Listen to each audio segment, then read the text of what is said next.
In the previous video, we looked at the development of the Minoan as well as Mycenaean civilizations.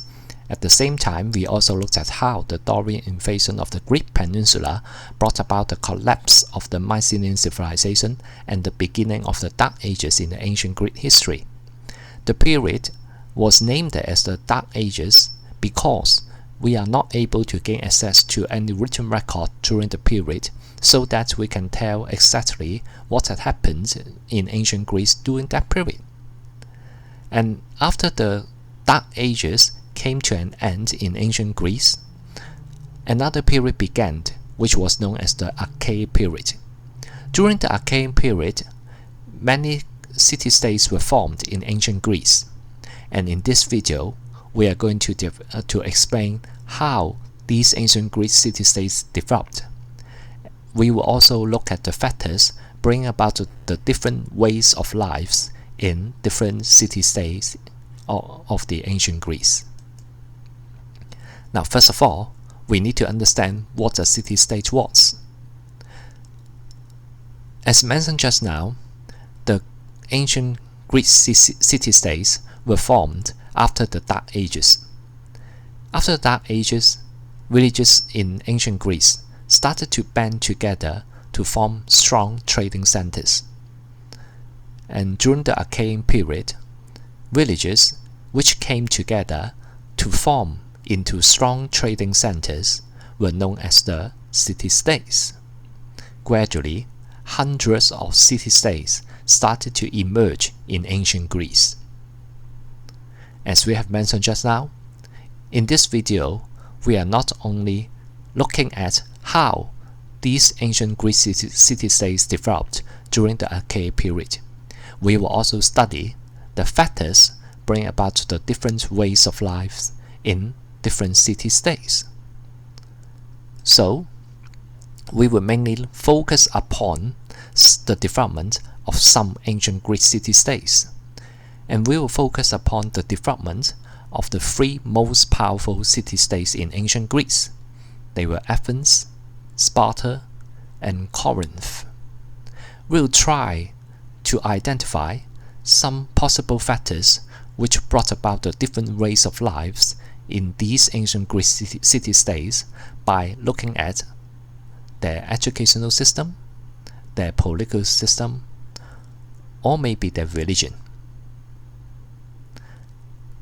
Now, let's take a look at one of the city-states mentioned above, and this city-state was Athens.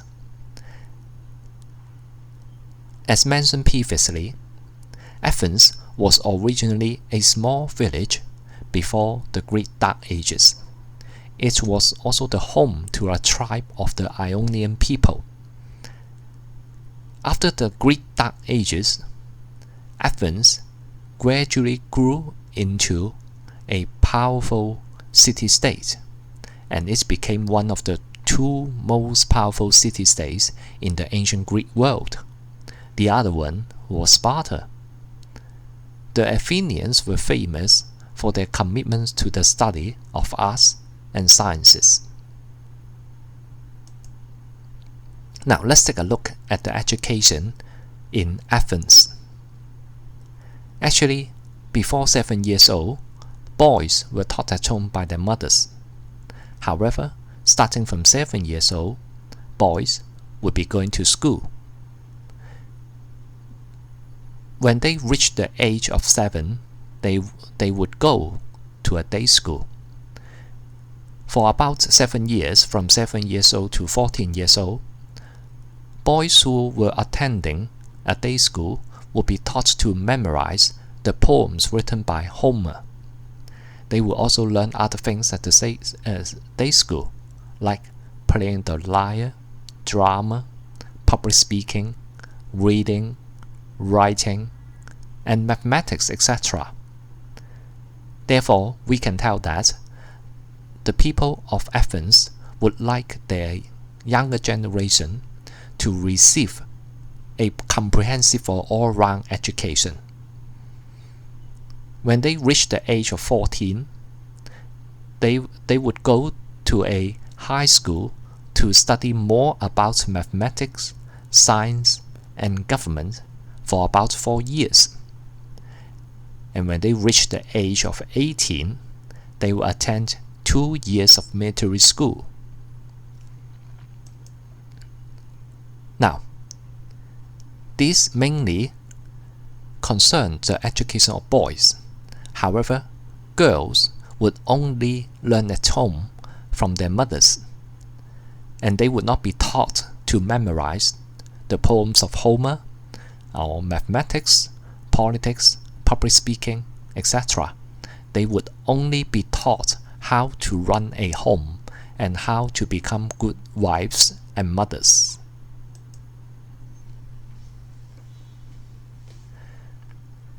In the archaic period, different city-states would choose their own form of government. Actually, most Greek city-states were ruled by the kings. However, in Athens, the adult male citizens would meet every week to discuss the problems faced by their city-states, and they would try to work out solutions. Therefore, Athens could be said as a direct democracy. Now, however, you should note that only the adult male citizens could attend the meetings, and citizens would refer to the people who were born in the city-states of Athens. If you were a foreigner, you would not be allowed to participate in such meetings. Now, the ancient Greeks believed that each of the city-states in ancient Greece had a god or goddess in charge of it. They could be regarded as the special patron of their city-states. For Athens, the patron was Athena, which was the goddess of wisdom. Now, we have already looked at the development in the city-states of Athens. Let's take a look at the development of the other city-state, Sparta, and you can try to compare the development of Athens with that of Sparta. Sparta began as a small village of Dorian people, the group of people that invaded Greece during the Dark Ages. The Spartans were proud, fierce, and capable warriors. No great works of art came out of Sparta, but the Spartans, both men and women, were tough, and the Greeks admired their strength. Now, like Athens, we will also study the development of education in Sparta. Now, in Sparta, the goal of education was to create a strong warrior in order to control the large population in their city-state.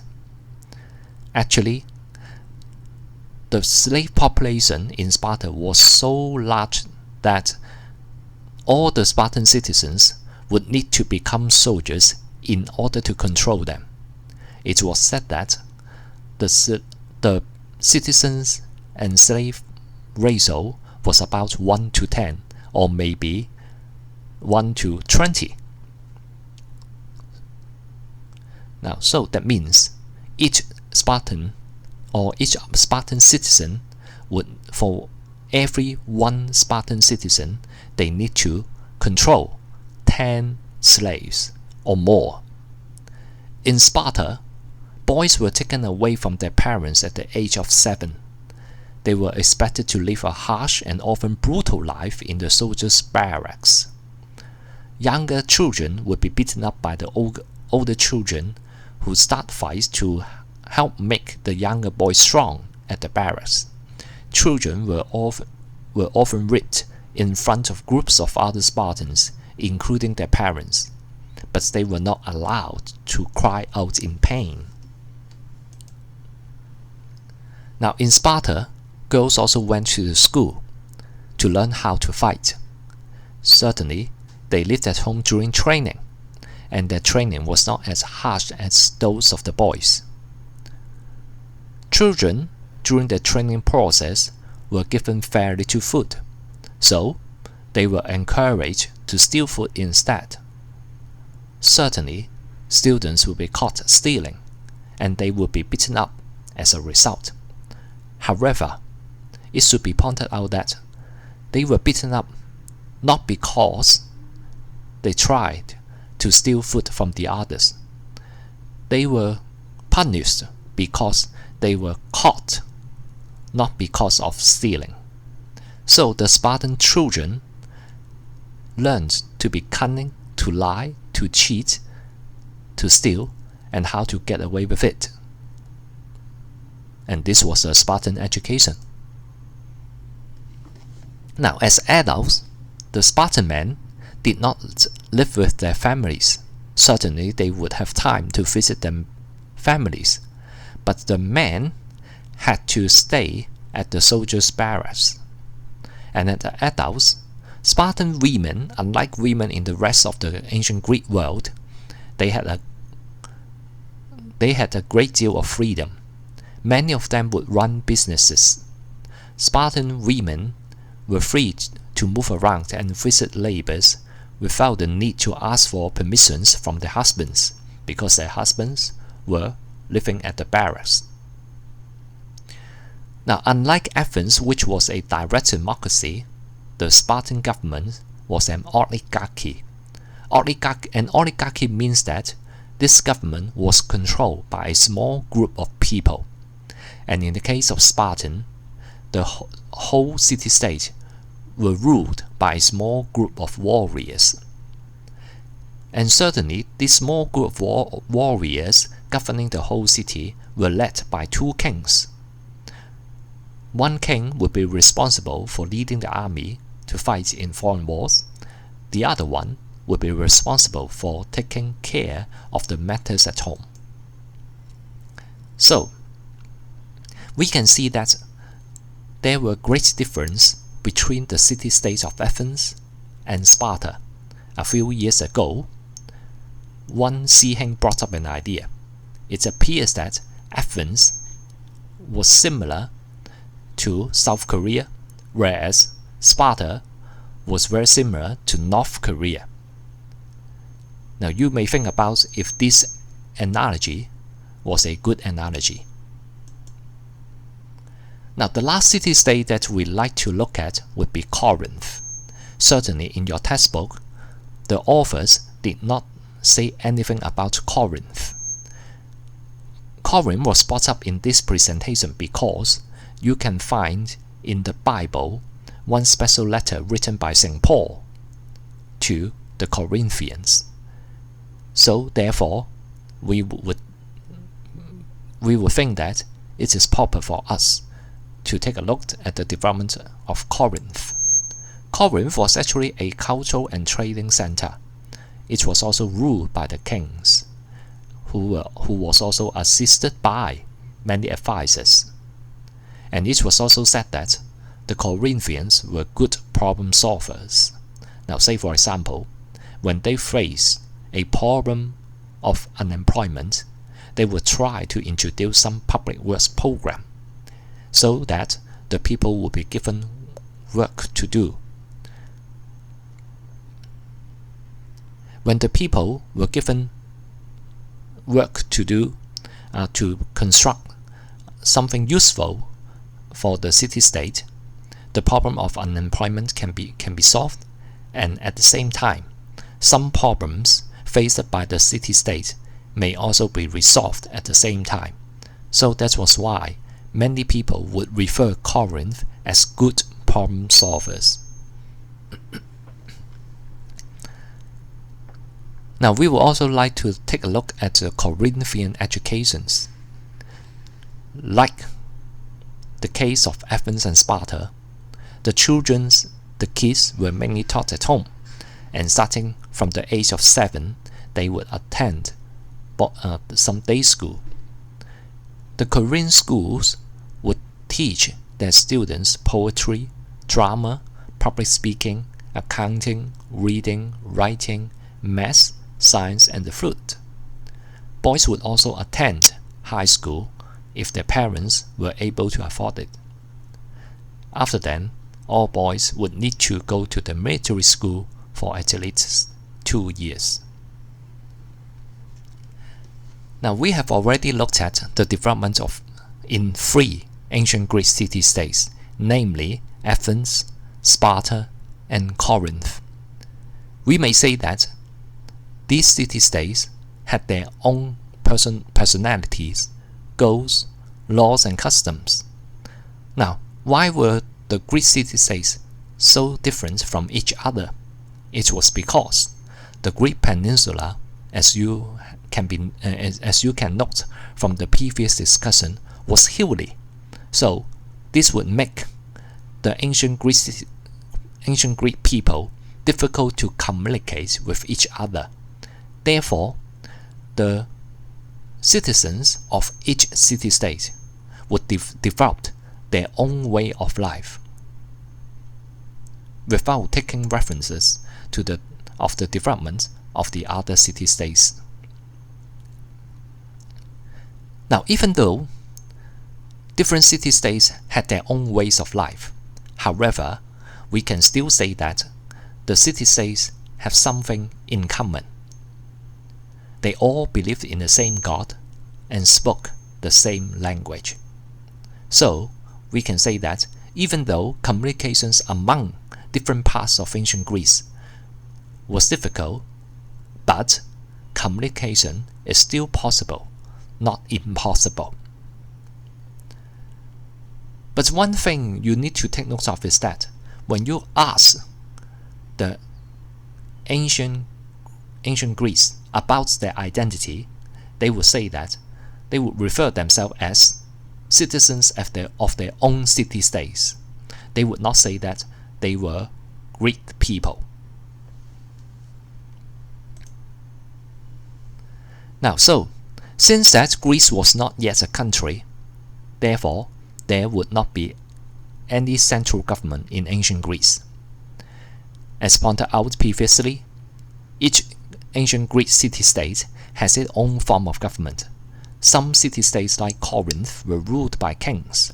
Some, like Sparta, were ruled by a small group of people. Others, like Athens, would like to experiment with new forms of government. And we can also find that the ancient Greek city-states would cooperate with each other sometimes, but they might also fight against each other at other times.